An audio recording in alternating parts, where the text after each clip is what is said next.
Good evening everyone. आज हम vibrational spectra lecture number 1 देखेंगे।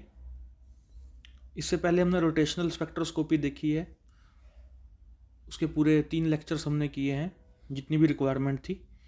हमने उसमें 1 to 100 centimetre inverse rotational region देखी थी, 1 to 100 सेंटीमीटर इनवर्स।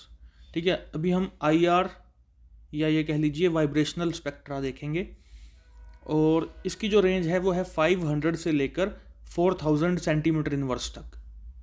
रोटेशनल में थी 1 से 100 सेंटीमीटर इनवर्स तक, और IR या वाइब्रेशनल स्पेक्ट्रम में कितनी रहेगी, 500 से 4000 सेंटीमीटर इनवर्स। UV में ये नैनोमीटर में देखी जाती है। 200 से 400 नैनोमीटर UV रहती है, और विजिबल साथ में 400 से 800। ठीक है, 200 से 400 नैनोमीटर UV रीजन, और 400 से 800 नैनोमीटर क्या रहता है, विजिबल रीजन रहता है। ठीक है, लगभग इतना रहता है, कोई बॉर्डर लाइन नहीं होती इनके बीच में, लेकिन कन्वीनियंस के लिए आप याद रख सकते हैं 200 से 400 और 400 से 800 नैनोमीटर UV और विजिबल का।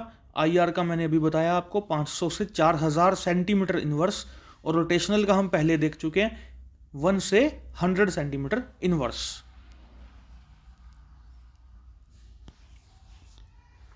देखिए, वाइब्रेशनल स्पेक्ट्रोस्कोपी या दूसरा नाम है इंफ्रारेड स्पेक्ट्रोस्कोपी, क्योंकि इंफ्रारेड रीजन की लाइट रेडिएशंस फॉल कराई जाती हैं, तब क्या होता है, वाइब्रेशंस होती हैं। ठीक है, या ये कह लीजिए वाइब्रेशनल ट्रांजिशंस होती हैं।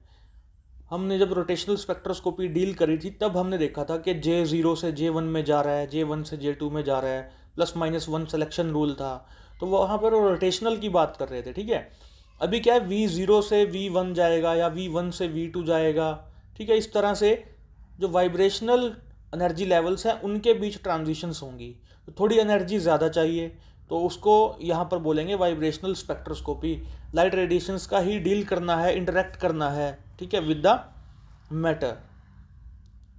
तो देखिए, इंफ्रारेड स्पेक्ट्रोस्कोपी या वाइब्रेशनल स्पेक्ट्रोस्कोपी एक ही बात है, इसके लिए कुछ कंडीशंस है।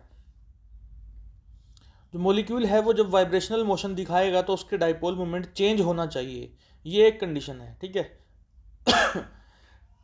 तो जैसे जैसे डाइपोल मोमेंट चेंज अगर किसी मॉलिक्यूल में होता है ड्यूरिंग वाइब्रेशन, देन हम बोलेंगे कि ये IR एक्टिव है या वाइब्रेशनल एक्टिव है। ठीक है, जैसे नीचे एग्जांपल देखिए, H2O2 N2 ये सारे इनएक्टिव हैं, यानी कि होमोन्यूक्लियर डाईएटॉमिक मॉलिक्यूल्स।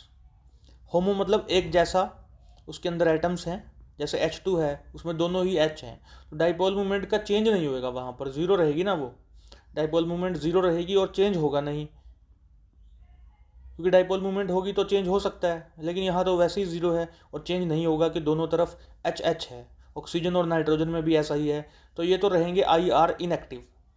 उसके अलावा देखिए HCl, एक तरफ H है, एक तरफ Cl है, Cl is more electronegative than H, so there will be dipole moment and it will change during vibration, during vibrational motion of the HCl। HF में ऐसा होगा, CO में ऐसा होगा, H2O में ऐसा होगा, अमोनिया C2H4।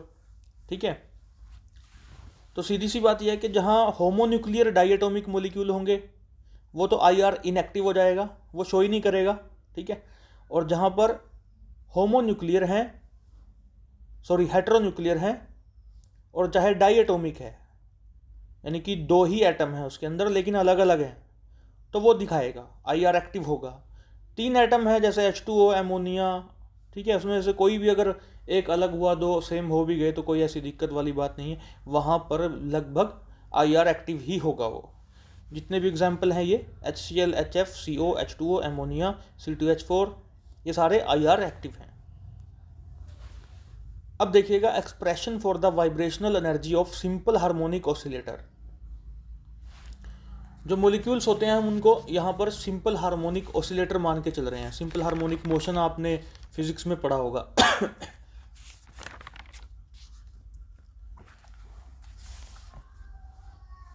देखिए, हम मॉलिक्यूल्स को मान के चल रहे हैं, एज्यूम करके चलेंगे कि वो सिंपल हार्मोनिक मोशन दिखा रहा है, यानी कि एक पेंडुलम की तरह बिहेव कर रहा है। ठीक है, और पेंडुलम आपको पता है जो घड़ी में होता है, जो लेफ्ट राइट चलता है, मीन पोजीशन रहती है बीच में, फिजिक्स में आप ये चीज़ें डील कर चुके हैं पहले 11th-12th में, ठीक है।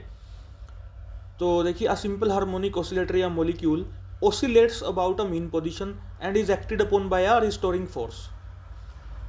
घड़ी के पेंडुलम को ध्यान में रख के चलिएगा।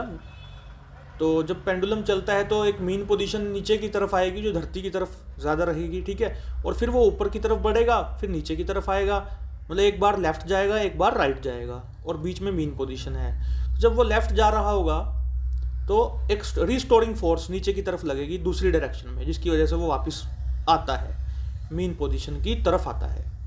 ऐसे जब वो राइट की तरफ ऊपर की तरफ बढ़ेगा पेंडुलम, फिर से रिस्टोरिंग फोर्स लगेगी नीचे की तरफ, ठीक है, जिसकी वजह से फिर से वो मीन पोजीशन की तरफ आता है।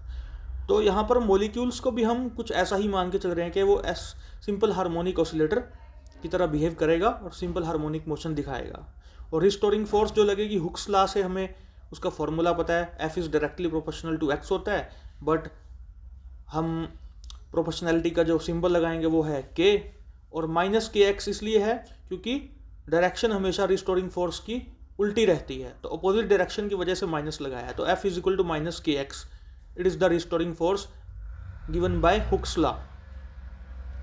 पोटेंशियल एनर्जी देखें, 0 से x F dx कर दीजिए, ठीक है, इंटीग्रेशन कर दीजिए, और F की वैल्यू ऊपर पता है आपको -KX, तो KX dx का 0 से x, तो 1/2 KX² बन जाएगा, इंटीग्रेशन निकालेंगे x dx का, x की वैल्यू 1 है, +1 कर दीजिए, x² हो जाएगा और नीचे 2 से डिवाइड कर दीजिए, इक्वेशन नंबर फर्स्ट बन जाएगी ये।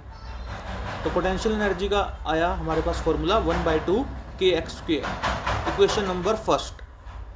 And the frequency by which oscillator vibrates, it is given by nu is equal to 1/2 pi √K/μ, या √K/m पढ़ा होगा आपने फिजिक्स में, ठीक है। और m भी मास होता है जब दो यहाँ पर एटम्स हैं या ज़्यादा हैं, ठीक है। अगर सिंपल एक ही एटम है तो m लगाते हैं, ठीक है, ज़्यादा होते हैं तो μ लगा देते हैं, m1 m2 by m1 + m2 हम पिछली क्लासेस में भी देख चुके हैं, μ इज़ द रिड्यूस्ड मास, और ये फॉर्मूला आपने 11th-12th में पढ़ा है, nu is equal to 1/2 pi √K/μ। तो ये फ्रिक्वेंसी का फॉर्मूला है, ये याद रखना पड़ेगा आपको, ठीक है। इसके बेस पे न्यूमेरिकल्स भी आएंगे, जैसे मान लीजिए एक न्यूमेरिकल आ सकता है कि K की वैल्यू निकालिए, आपको बाकी सब दे रखा होगा, तो K जो कि फोर्स कांस्टेंट है यहाँ पर, उसकी वैल्यू निकालिए।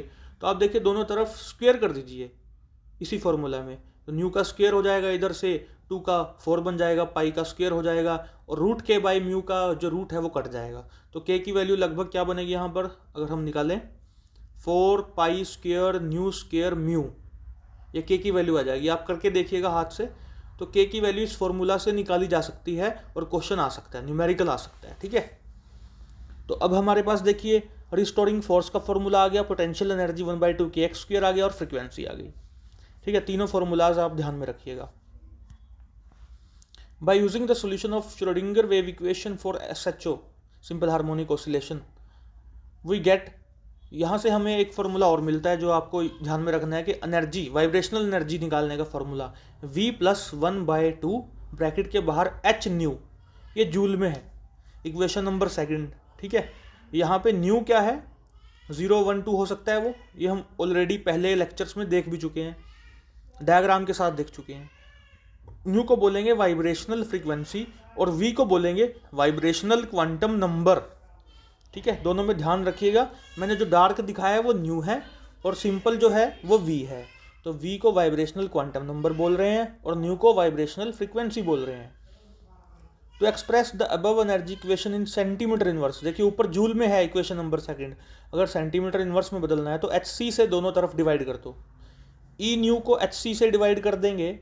अब E का मतलब क्या है, H न्यू होता है ना, energy is equal to H nu, आपको फॉर्मूला पता है, उस H न्यू को HC से डिवाइड कर देंगे तो न्यू बाई सी यानी न्यू बार, तो उसको हम एनर्जी के टर्म्स में E बार लिख सकते हैं, ठीक है। और दूसरी तरफ देखिए V + 1/2 H न्यू था इक्वेशन नंबर सेकंड में, उस H न्यू को HC से डिवाइड करेंगे तो H से H कट जाएगा, न्यू बाई सी बचेगा, न्यू बाई सी को न्यू बार लिख सकते हैं। तो लास्ट में क्या बना, E nu bar is equal to V + 1/2 nu bar centimetre inverse, ठीक है।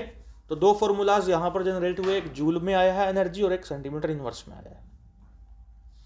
सेंटीमीटर इनवर्स में v की वैल्यू अगर 0 रख दी जाए तो क्या बन जाएगा, E nu bar is equal to 1/2 nu bar centimetre inverse. This is called as zero point energy. Very important again. देखिए zero point energy section B में हम कर रहे हैं इस वक्त। सेक्शन ए यानी कि क्वांटम मैकेनिक्स में भी हमने जीरो पॉइंट एनर्जी की थी।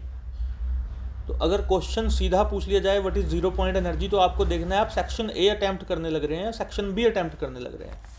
अगर उन्होंने खुद ही बताया कि क्वांटम मैकेनिक्स के रिस्पेक्ट में बताना है, कंटेक्स्ट में बताना है, तो ओके है। लेकिन अगर सीधा जीरो पॉइंट एनर्जी ही पूछा तो आपको देखना पड़ेगा आप सेक्शन ए अटैम्प्ट कर रहे हैं या सेक्शन बी अटैम्प्ट कर रहे हैं, ठीक है। क्योंकि क्वांटम मैकेनिक्स का जीरो पॉइंट एनर्जी भी आपको करवाया हुआ है, याद रखिएगा उसे भी। That is also very important.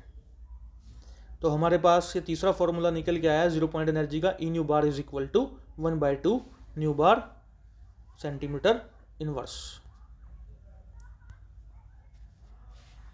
और इन्हीं फॉर्मूलाज को लगाया हुआ है। देखिए एक तरफ एनर्जी है सेंटीमीटर इनवर्स में, एक तरफ इंटरन्यूक्लियर डिस्टेंस है, और एक तरफ वाई हमने न्यू इज इक्वल टू 0, 1, 2, 3 ये सब रखे हैं, ठीक है। तो ये न्यू नहीं है, ये वी है, sorry, v is equal to 0, 1, 2 और 3, ठीक है। तो देखिए जब v 0 होता है तो हमारे पास फॉर्मूला बना था 1/2 न्यू बार। ऐसे ही आप v 1 लगा देंगे तो क्या बन जाएगा, 3/2 न्यू बार। ऐसे ही आप 2 रखेंगे v की वैल्यू फॉर्मूला में तो 5/2 न्यू बार, और इसी तरह से v 3 रखेंगे तो 7/2 न्यू बार, ठीक है। तो इस तरह से, और ये देखिएगा सेपरेशन जो डिस्टेंस है दोनों सबके बीच में वो बराबर का है। 1/2 न्यू बार और 3/2 न्यू बार के बीच में भी डिस्टेंस मैंने बराबर दिखाया है, और 3/2 न्यू बार और 5/2 न्यू बार के बीच में भी डिस्टेंस बराबर रहेगा। आगे भी ऐसे ही है, इक्वल रहेगा डिस्टेंस, ध्यान रखिएगा, separation is equal.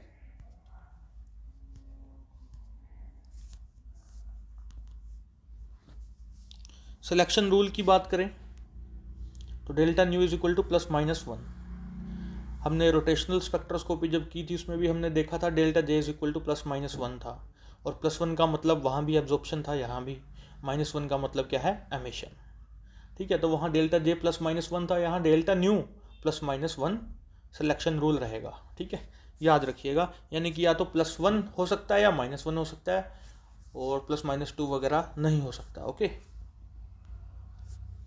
Vibrational spectrum of diatomic vibrator, इसमें बस सिंपल सी बात है जो हमने पीछे रोटेशनल स्पेक्ट्रोस्कोपी में देखा था कि जे से J+1 में जा रहा है, जनरल एक्सप्रेशन निकाला था, तो वही निकाल रहे हैं, ठीक है। हम मान के चल रहे हैं कि ट्रांजिशन हो रही है वाइब्रेशनल लेवल, एक वाइब्रेशनल लेवल से दूसरे वाइब्रेशनल लेवल में। तो एक के लिए क्वांटम नंबर v है, और ऊपर वाला जो हायर लेवल है वो v+1 है, ठीक है। +1 ही हो सकता है, अभी अभी देखा आपने सिलेक्शन रूल। तो एक v है और एक v+1 है, अपर वाला v+1 है, नीचे वाला v है। तो v से एरो डाल रखिए, v+1 में ट्रांजिशन हो रही है, तो एनर्जी क्या रहेगी, फॉर्मूला आपको पता है, v+1/2 h न्यू था जूल में, ठीक है। आप चाहें तो सेंटीमीटर इनवर्स में भी ले सकते हैं, मैंने जूल में लिया है फिलहाल। तो फॉर्मूला क्या था, v+1/2 ब्रैकेट के बाहर h न्यू जूल। तो v की वैल्यू आप एक बार रखेंगे v+1, और एक बार जब माइनस करेंगे तो v रखेंगे। तो इसलिए ये बन करके आया v+1 +1/2 h new minus v+1/2 h new, ठीक है। जो लेफ्ट साइड है वो अपर वाला लेवल को डिनोट करेगा, जो नीचे वाला है v+1/2 वो ग्राउंड लेवल को डिनोट करेगा, ठीक है। मतलब उसको हम यहाँ पे v मान के चल रहे हैं, और ऊपर वाले को v+1, उसी की वैल्यू हमने रखी है। माइनस कर देंगे तो हमारे पास आंसर आ जाएगा h न्यू। आई होप आपको ये समझ में आया होगा। Thank you very much for listening me.